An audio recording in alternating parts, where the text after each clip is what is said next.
பாத்தீங்கன்னா தேவச்சனமே அதிகாலையில் ஆண்டவர் ஜெபித்திருக்கிறார். மார்க்கு 1:35 இரண்டாவது சாயங்காலத்திலே ஆண்டவர் ஜெபித்திருக்கிறார். சாயங்கால வேளையிலே ஆண்டவர் ஜெபித்திருக்கிறார்.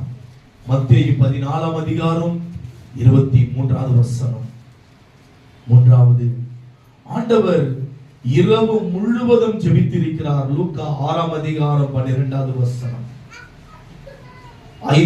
நாலாவது ஞானஸ்தானம் எடுக்கும் பொழுது ஆண்டவர் ஜெபித்திருக்கிறார்.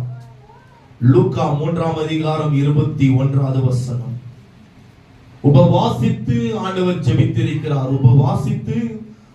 ஜெபித்திருக்கிறார். ஐந்தாவது மத்தேயு 4:2 தனிமையிலே ஆண்டவர் ஜெபித்திருக்கிறார். தனிமை நேரங்களில்